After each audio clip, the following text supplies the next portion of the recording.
everybody and welcome to our second tutorial. So we said we were going to do an Easter wreath, so that's what we're going to do. I'm going to make it using a kit from Mahoosive. So here it is. It's called the Big Fluff Crochet Mandala Kit, kit number 8. And you get it from Mahoosive. It's £13.50, I think, plus postage.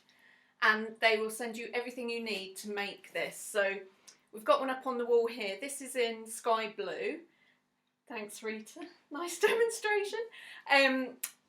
You don't get any of the decorations, so I'll give you some tips and of what you can use, what we've used on ours. So it's, as you can see, it's a finger crocheted wreath using the mammoth wool, the big thick wool that we knitted these throws from the other day. We're going to finger crochet it round a hoop. It's really simple once you get the hang of it. Then we're going to make this lovely fluffy edge around the outside, and then we're going to decorate it with a bow and eggs or just whatever you can get. So this is the kit you need. I'm going to swap angles on the camera in a minute so that you can see what we're doing. But you need the kit, you need a sharp pair of scissors, and just whatever you can find to decorate it. So I've got a basket here with some paper, daffodils in, little faux flowers, all sorts of old vintage ribbon and things. Don't worry if you can't find any, just use some old bits and pieces you've got around the house. And then I've also got, for later on to decorate, just some wooden Easter egg decorations that I'd actually already bought a couple of months ago in preparation. You probably can still get hold of them online, but if not, just improvise, make your own decorations. You don't have to decorate it at all, of course. You can just leave it plain, you can put fairy lights on it. It doesn't have to be for Easter, it can be all year round. You could pick some flowers from the garden and decorate it with that, that'd be really nice. And also you can make them for Christmas and hang Christmas decorations on them. So I'm going to change camera angles and we'll get going. See you in a minute. Right, so we've changed camera angles so that you can see what we're doing. And we're going to open our boxes, Rita, and see what we've got. So inside the box from Mahoosive you will find an instruction sheet, and then under the lovely tissue paper you'll find your wool, 300 grams of Mahoosive mammoth yarn. I've got the colour Pearl, which is a lovely silvery grey cream colour, and Rita's got the cream, so two really nice fresh light colours for spring. And then underneath you'll find your ring, and that's what we're going to crochet around to create our wreath. So if we get all that out on the table, Rita, so you want your ring and your wool, and put your box out to the side.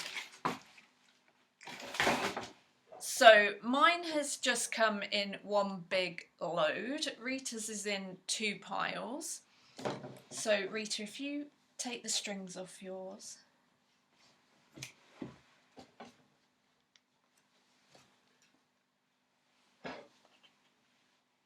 Where have your scissors gone?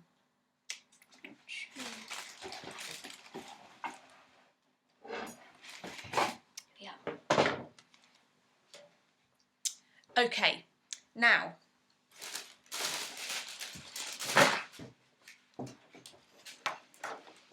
on the instructions it tells you to, once you have crocheted your wreath, cut 20 times 25 centimetre pieces of yarn. Now that's to make the tassels around the outside that we're going to fluff up. So to save us running out of wool and possibly not having enough to do that step, what I suggest you do is cut those first. So Rita, we're going to cut 20 25 centimetre lengths of wool, okay? So bring the mat in.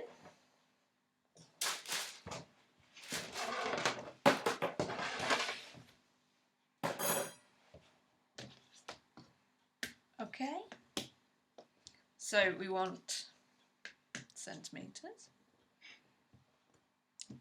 And we're going to cut those first and put them back in our box out the way, and then we don't have to worry about them. So there's one. I'm going to move this along, Rita. So if you cut yours on that side, and then I'll use this measure on the mat to cut mine, okay? Okay. So it's 25 centimetres.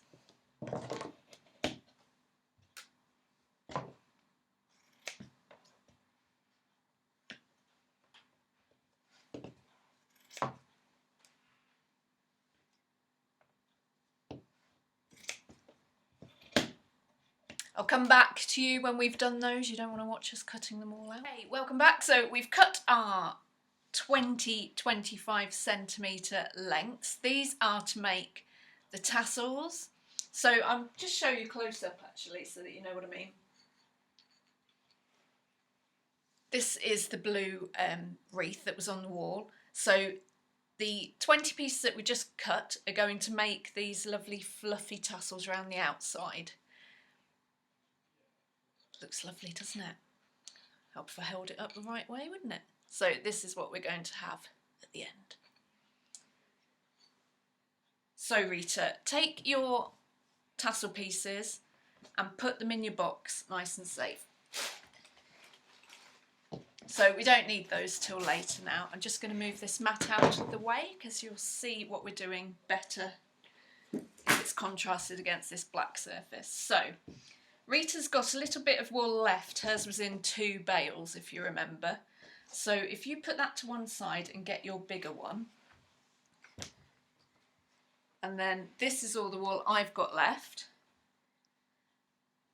and we're going to roll that into a ball just so it's easy to work with. So roll it round your hand and then round itself.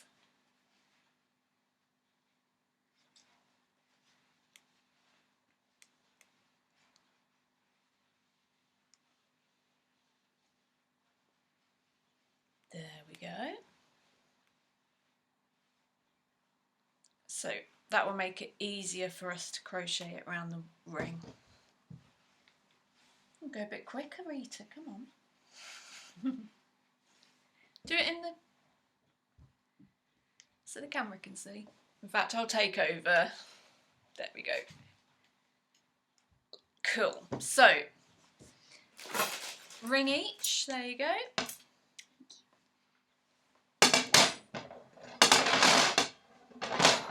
And we are ready to start crocheting.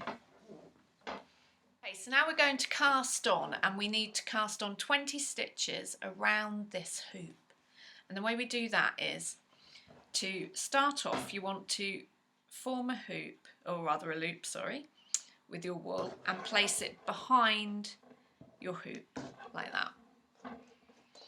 Then with your left or right hand, I'm left-handed, Rita's right-handed, you're going to go through that loop but from behind with pinchy fingers, and you're going to grab this, what's called the working wool, the wool that's attached to your ball, with those pinchy fingers, and you're going to pull through a stitch. And if you pull this free end tight,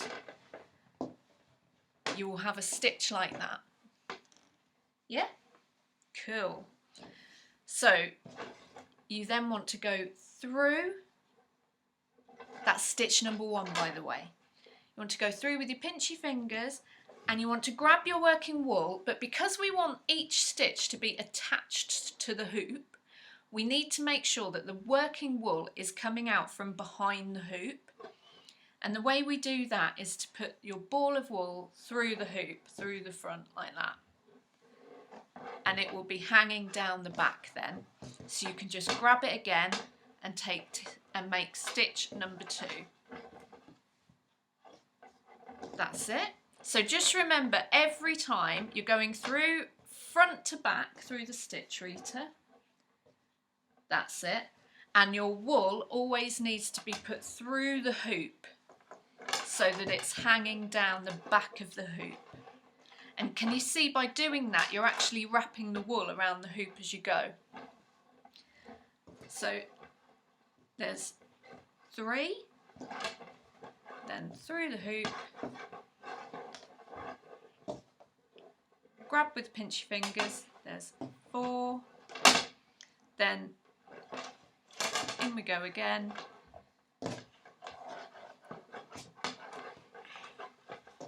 5,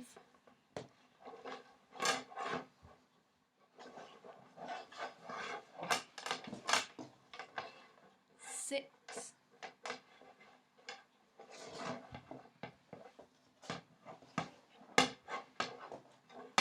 7,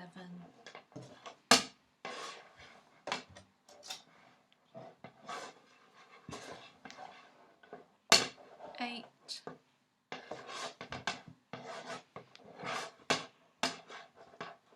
9,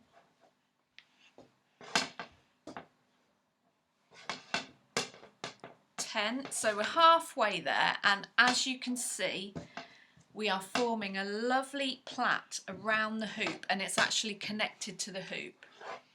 So there's the back there and there's the front. So it's just like when we did arm knitting, you've got V's on one side and then V's with a knobble in the middle on the back. So that was 10. Remember to keep putting your wool through the hoop so that it hooks round. 11. 1, 2, 3, 4, 5, 6, 7. So that's your 8th. Okay. 12.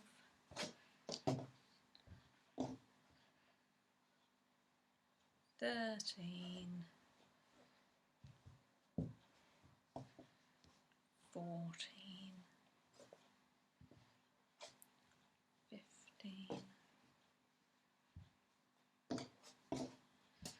16. 17.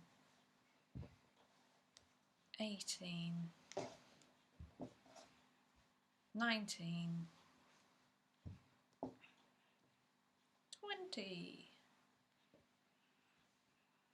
There we go, and that fills the hoop nicely.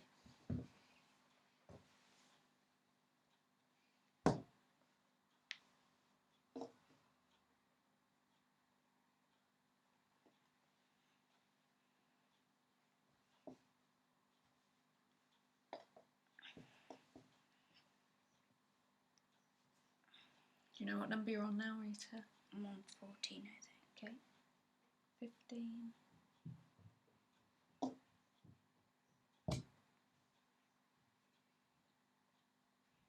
16.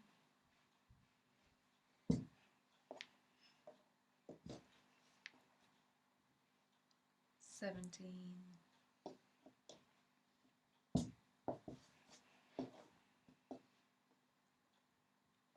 18.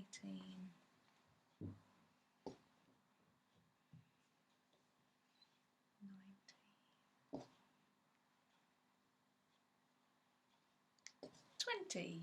Yay, so no, leave your wool out. So we'll leave it there.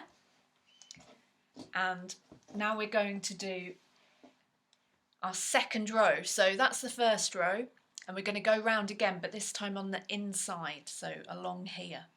Now we're going to knit the second row, which will be along the inside of this first row. So you've got your 20th stitch there that you just made. So there you go, Rita. Put your fingers through the back of it, just like before, with pinchy fingers. And then this time we've got to go through this row as well. So you want to get your pinchy fingers and they're going through the top edge of each V. So can you see there's V's all the way along? You want to go through the top one of the next stitch. So there we go. And you're grabbing the wool just like before, but this time we've got the wool hanging down the front and we don't need to be putting it in and out of the hoop. So this row's a bit easier if anything. So grab the wool, and this time you're pulling it through 2 stitches. There we go. And because we want to get smaller, Rita, we want to go every other V. So not the next one, but the one after that. And you grab it, you go through the back of it like that, grab your wool through and pull it through. Then miss one, come through this, grab it, pull it through.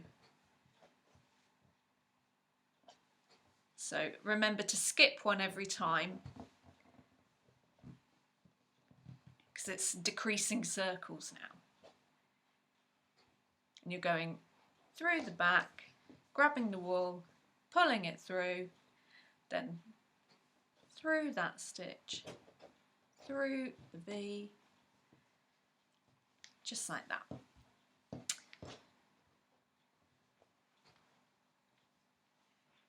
So the new stitch you're going through with pinchy fingers, missing one of the V's, going on to the next one, and you're going through that, grabbing your working wool and pulling it through.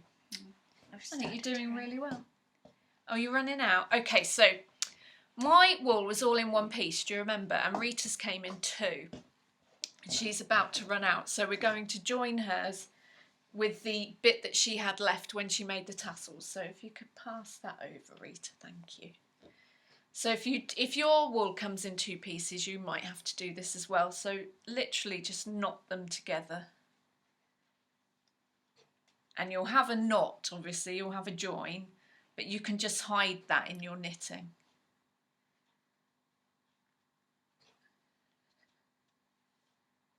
So it's not very attractive, unfortunately.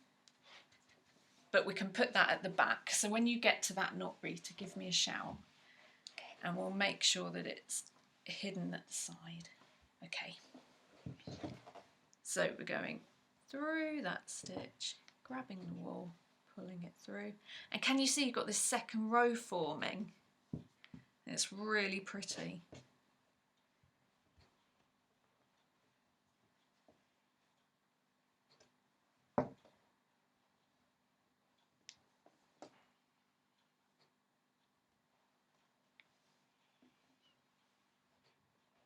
And then I'm on my last one there.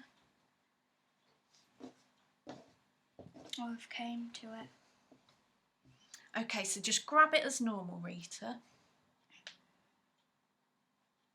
And make your stitch. That's it. So we'll hide that knot under those stitches. There you go, and just carry on. Okay.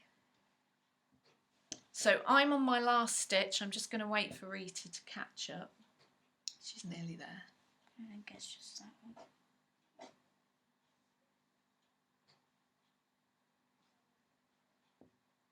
That's it.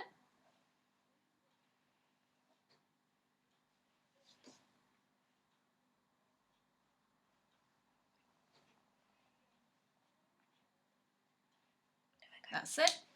So we're on our last stitch. So what we do is make that stitch bigger so that we can get what we've got left of our wool through it and just tighten it off like that. That's it. So let's squish everything round, make sure it's all okay. Yeah, lovely. So get your scissors and just cut off, leaving about, I don't know, 15 centimetres, Rita?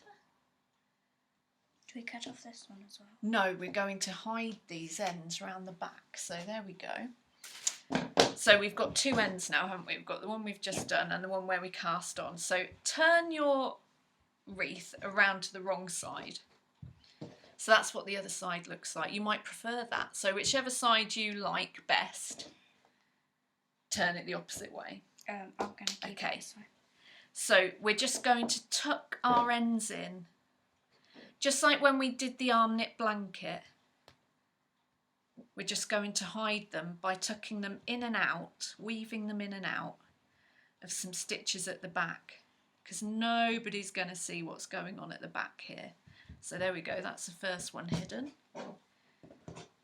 And then the second one, which is the inside one, so I'm bringing it through the hole on the inside and then just tucking it in and out of some of these stitches on the back.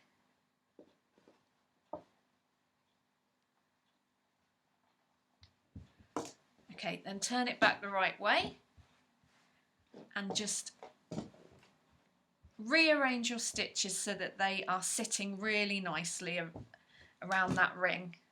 And there you go, that's the body of your wreath made.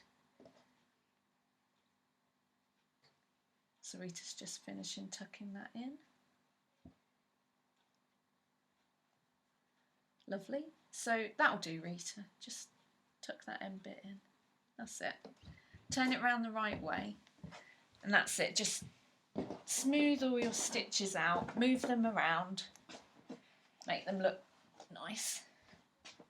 There you go, lovely. So that looks nice as it is, doesn't it? So what we're going to do next is bring the tassels back in. We're going to attach those around the outside. Our tassels back. These are the 20-25 centimetre tassels that we cut at the beginning.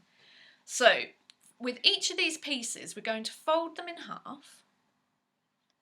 And just make sure you keep your finger, fold it around your finger like that. That folded edge is going to go in between each stitch where you cast on along the ring. Can you see? So if you separate your stitches, you'll see the wire. And we want to go through there with the folded end. And we want to put these two loose ends through that loop. So we're going to grab them and we're going to pull them through and tighten them. Just like that. So it's attached to the loop. And we're going to do that in every gap. So there's the next one there.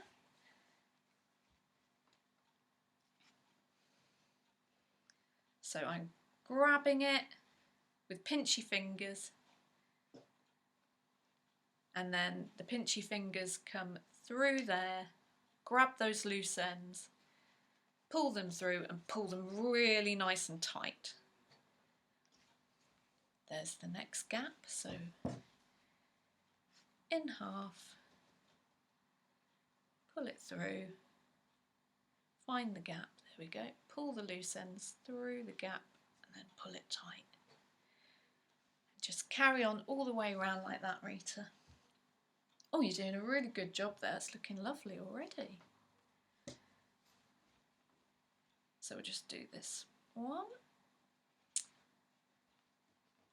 We will carry on with that and we'll be back with you shortly. Yay! So there we go. We have added tassels all around the outside and we've given them a fluff. So just get in there, really wiggle the fluff about and you can have a lovely fluffy edge. So there we go. You can leave it like that or you can add some little battery powered fairy lights. That looks really nice. Or if you want an Easter theme, which is what we're going to do, just add some bows and some decorations. So let's just quickly do that. So would you like a big ribbon bow, Rita? Yes, please. So we are going to make a bow. Could you pass me some scissors, please, Rita? So to make a bow, I'm not going to show you this on camera, but because it would be really hard to pick up, but you can just tie them in your hand like this.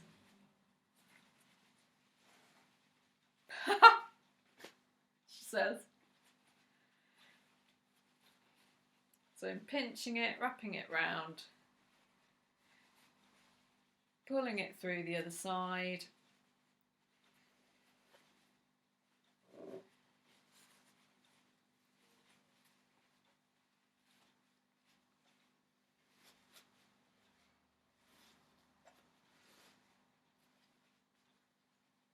There we go.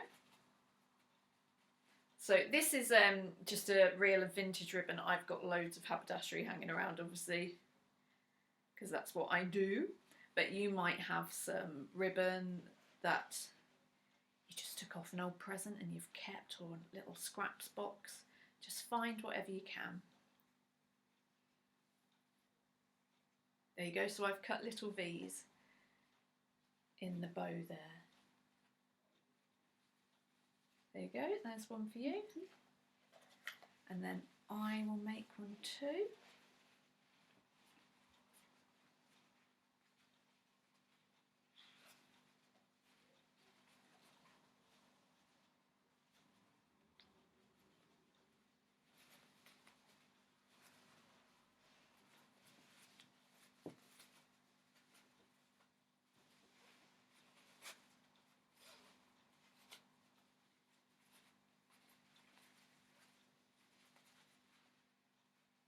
Yours will be much neater than mine, I'm sure.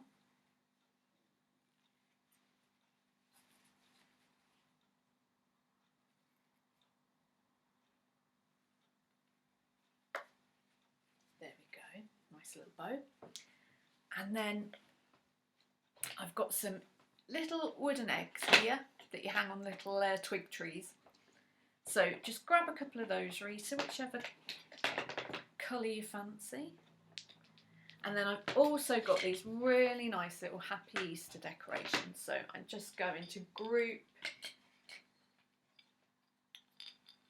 some eggs together, and I'm going to get some nice little flowers that are on a wire. So because it's Easter, daffodils. These are what's called mulberry paper daffodils, but you could make your own out of paper and they would look just as nice. These are handy because they're on wire, but you could thread yours onto some sewing thread with a needle, ask your mum to help you, and then you could use that thread to join everything together.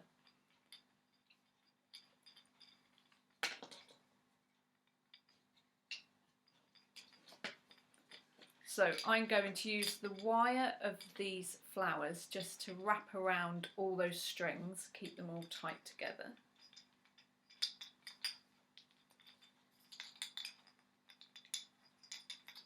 And then I'm going to pass all those bits just through the back of my bow. So none of this is permanent. If you wanted to take this set of decorations out of your wreath, you can then replace them with some Christmas decorations, for example, at Christmas. So I'm not attaching anything permanently to the wreath so that I can change it whenever I feel like it.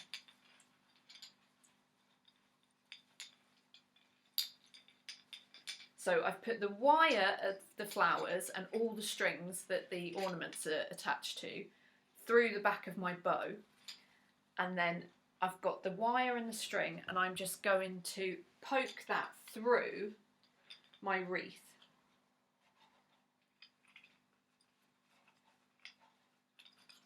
And then on the back of my wreath, I'm just bending the wires that are on the flowers around the stitches on the back, just so that they hold on.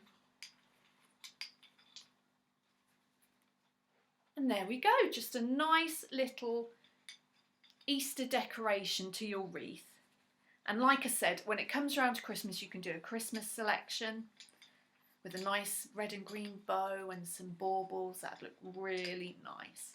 And then in between, just put some fairy lights on, or just leave it plain, and it would just look absolutely lovely. So there you go. How are you getting on, Rita? Brilliant. So she's wrapping the wires of the little daffodils around the strings of the ornaments. That's it. So then put that whole thing, Rita. Let's put the wire and all the strings, yeah, through the back of your bow. So they're just hooked round, yeah?